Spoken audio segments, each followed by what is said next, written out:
Welcome to another video from Dr. Lock. What we have here is a screaming padlock. So, the good feeling of security, 110 decibels.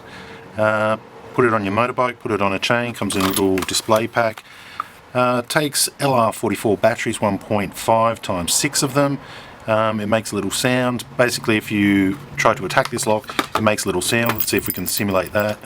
I put some tape over here because it actually makes a bit of noise. So we'll take this out and we'll put it in. So you can put it in one way, it'll work, and you put it in the other way, the alarm is off. There's a little groove on the inside here, so if I was to put that on the side opposite the key, the alarm wouldn't be triggered. If I put it with no groove, the alarm is triggered. Okay, so now the alarm is triggered. Let me simulate it. Oh, no. So this padlock I got today from China, and it is already broken. So I'll show you where it's broken, how it's broken. Okay, so when you put it in, it beeps. I've got tape over it, so it's a lot louder than this. If you try and play with it, and if you keep doing it, it's going to go into alarm. Just to prove how loud it is. Once you put the key back in, move the shackle, it turns off. Okay, so I thought I'd have a look and see what's good about this padlock and what's bad about this padlock. First thing about it is it came with dead batteries, so I don't know, maybe they sent it through the post and every time it was banged or moved around it probably made noise, but when I got it, it had dead batteries, so I had to go out and get some more batteries. The next thing about it is when I took it apart, the actual part that locks into this shackle on the back of the cylinder was broken, so it was missing a circlip. So I put a new circlip on and I attached it, and it worked a few times, and then it fell apart again. So I'm going to show you some of the features of it. Alright, so in the locked position with no alarm going, okay? Because we don't want to hear that alarm each and every time. Alright, so I thought, okay, let's find out about the cylinder. What type of cylinder is it? Can it be picked? Can it be this? Can it be that? And funnily enough, I've got this bump pick gun here with all these attachments, and I actually found one. I found one that worked. So let's see if we can bump it. So it's just basically a small key. There's the keys there, and bumped. Okay, that's turned, and the shackle comes out and goes back in. Alright, so now let's try the bump pick gun on it. Now you have to remember too, this is an alarm padlock, so in the alarm state, when you do this, the alarm will be in alarm conditions. Defeating it with a big piece of sticky tape will certainly quieten it down, but it's not going to make it silent. Alright, so bump pick gun, let's go for that one. I'll put it in like this, and I'll give it a bit of pressure, and it's picked. See the cylinder now, it's on its side, and the shackle comes out. Cool. Alright, so key security, not much. The lock cylinder was quite interesting actually, and I'm going to take you through and show you that. So to undo it, to get to the batteries, you need to put in a Phillips head screwdriver, and a Phillips head screwdriver on this side, and loosen those screws. That will get you to the bottom of the lock. Now we're going to defeat it another couple of ways that I thought might be interesting to do, just for the fun of it. Okay, so that screw is not out yet. Okay, so it's made of die cast. It's a reasonable type of construction. On the bottom here is your alarm mechanism. In there is your batteries. The best design whole part about this lock is the battery holder, and I'll show you. So you just give a little prise up, and a little prise up here, and a little prise up here, until you can get your fingers around it, and then you can just pull it out. And then it's kind of like a little magazine. They're the batteries. You got your positive and negative marked in there, and that's literally the best designed part of it, in my opinion. You can actually put that in backwards too, by the way. So maybe they should have designed that a bit better. Lifting up the board here, and here you have your circuit board and your speaker. And this right here, which is quite interesting, this is a ball bearing which goes into the shackle chamber when it basically moves backwards and forwards. It's like an on and off button that triggers it. So, you know, it also senses a bit of vibration because of the shackle. So when it's pushed in, it's pushed hard against this normal shackle, and I don't know if you can see it there, it's basically a ball bearing, and when it gets a bit of movement in it, it actually alarms. So if you were to try and use an angle grinder on it, there's a chance you'll actually send it into an alarm condition. So the actual mechanism that does the alarm mechanism, although primitive, is actually reasonable, and it actually caught me out a few times while trying to manipulate it, which I found quite interesting. When I was bumping it, it went into alarm condition. When I was trying to pick it, it went into alarm condition. When when I was doing just about anything to it, shaking it even, it went into alarm condition. So I found that to be good. The rest of it I found to be complete rubbish, and that's why it sells for a total of $11 on AliExpress or eBay or wherever you get it from. There are other versions of this too, so don't get me wrong, this is not the only one, but I'm pretty sure they're all based the same way. Alright, so now I want to try a couple of things, and then I want to gut it, and I want to show you what is inside the cylinder, because I found that to be an interesting little mechanism there, which was a bit more complex than I originally thought. So at the moment I'm just moving out what locks the shackle into place, because it literally broke. I could have just pulled this with a hammer and it would have fallen apart. That's how bad it is. Okay, so we want it in alarm condition, so we're going to go this way. Okay, alarm's on. So another way I thought we might try actually defeating it, and I'll just make some room here, is with water. Here's some water. Now don't get me wrong, you're not going to carry around a whole heap of water. Shush alarm. But you can carry around a bag of water. Okay, so let's just check. Okay, so it's beeping. We'll take this tape off here. So I just want to see what it's actually going to sound like, and then we're going to rip it apart. Because basically what I'm going to do now is going to kill this padlock. And so it is quite loud. Alright. It's like one of those things you do at high school, isn't it? Alright, so let's submerge it and trigger it. Still making noise.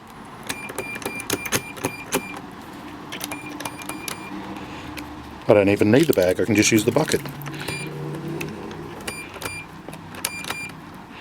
I don't even think it's going into alarm condition.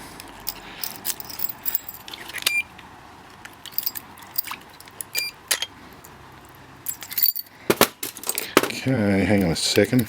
So yeah, putting it in a bag, let's see if that actually kills it, because I'm fairly confident it will. Let's get that out of the way. Let's put that back in the right side.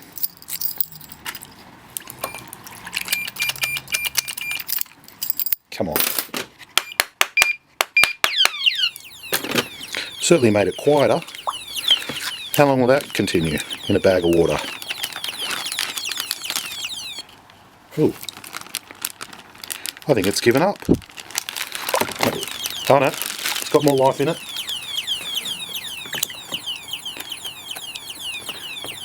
Still going. Come on. I'm trying to attack you.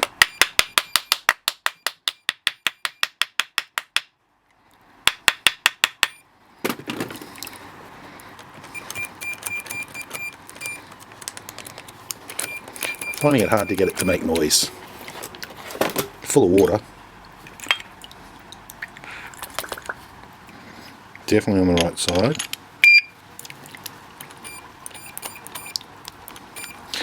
So I'd be saying the amount it's reduced it is significant by putting it underwater.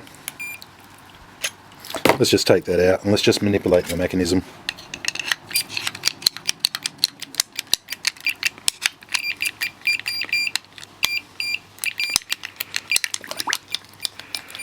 Die, padlock, die. Alright, well, it survived the water test a little bit longer than I expected, and that was surprising considering that the mechanism inside doesn't look super good. Yeah, I think it's still got a little bit of life in it. Okay, I think it's dead now. Alright, let's get rid of the water. That's enough playing around with that. There's the rag. Okay, so let's have a look at the rest of the lock, okay? So when I initially got it, I couldn't even put the shackle in because the part that locks in the shackle had actually come off the back of the cylinder, which was extremely annoying. So then I had to get that out to repair that, which I did. Then it fell apart after that. So let's take it apart. on the back here there was a little tiny brass pin which holds this whole cylinder in, which makes it crappy. If you were to basically slide hammer or reef this barrel out, the whole padlock is useless, and that could possibly be done quite easily. So as far as a review on this padlock, this is my repair job. I actually had to drill the pin to get it out, and I'm now going to take this pin out to show you what is in this lock. So that's the pin there. Let's get down to the nitty gritty. That's the pin, cylinder come out, and there's your cylinder. So what makes this cylinder so interesting? Well, first thing is that when I started bumping it, this goes on the back like this, and then a circlip goes on the back here. When the shackle, where is the shackle gone? Here it is. When that goes into place, it actually locks into this groove right here. So basically, to knock that circlip off and all the rest, you pull it nice and hard. So as far as strength of a padlock, it doesn't have a lot. Okay, so I finally got it apart. So the biggest problem with this particular lock, and that's what they call it, lock, just in case you had any questions about it, biggest problem I actually had was with the one-way pins that they actually hit in to put it all together. Everything else wasn't that complicated. So I'm just going to push that cylinder out one more time, and it's going to just pop into my hand.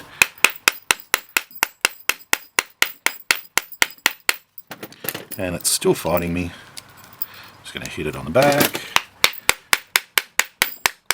Okay, we're out. Okay, so there's our housing. Okay, that's the interesting part. As you can see by the cylinder there, they've actually worn away quite a lot of the plug, and there's not a lot of meat actually in that plug. So these pins go down in a downwards motion. There's actually 5 pins in it, which is more than I expected. 5 little pins with what looks to be little spools on the top of the bottom pins, or the driver pins. Putting that back there. Putting that back there. And the most interesting part about this particular cylinder, if you can see it, is it actually works on a sidebar. So it works like this. So when these pins meet the correct heights, this sidebar will actually go in, and that's why it's got those spools on the top of the pins. Can I see a pin again? See that pin? So when that pin is lifted to the right size, this will actually drop in. This sidebar will drop in because it'll be allowed to. So instead of having driver pins on top pushing the pins down and then they make the height of the key, when the height of the key is reached, the sidebar goes in, allowing this to turn inside this housing. So this housing is designed with a slot in it. As you can see in there, you might be able to see, that slot is what we call the sidebar. So the hardest thing I had was getting this pin out here and this pin out here. And I had to do that because it was basically falling apart. This sits on the back here, and it's such a small piece of brass that it basically just falls apart. If you were to try and hit this with a hammer a few times, you're definitely going to defeat it. The easiest way, I found with this padlock was simply just to use a little bit of electrical tape, and it toned it down from 110 decibels to probably 20 decibels, which is not really that loud at all. So as far as occlusion, okay, you can put it in water, definitely tones it down. You can even put tape over it, definitely tones it down. So I reckon that's the biggest design flaw of this padlock. All the other design flaws in it, is like the back of the cylinder and things like that, is just absolute, it's cheap Chinese rubbish, really. There's a number of ways that you could really attack this thing and pull it apart without it making noise. And for what it is, it's cost I think $11, so it gives some resistance. It's not the sort of padlock I'd put on anything important, but it's the sort of padlock I'd put on a kid's bicycle just for the hell of it. I mean, a bit of movement and it will go off. You could use it on fridges and things like that. There is no quick way. There probably is a quick way that we didn't do, like hitting it with a blowtorch or hitting it with hydraulic cutters and things like that, where we could have got it open without making the noise. But in saying that too, you literally could, use a slide hammer and other tools which we didn't use to get it open. I just thought I'd try a few methods of, water, picking, bumping, and then pulling it apart to see actually what it's made of. And the actual construction of it, look, it's something. It's not great, but it is something.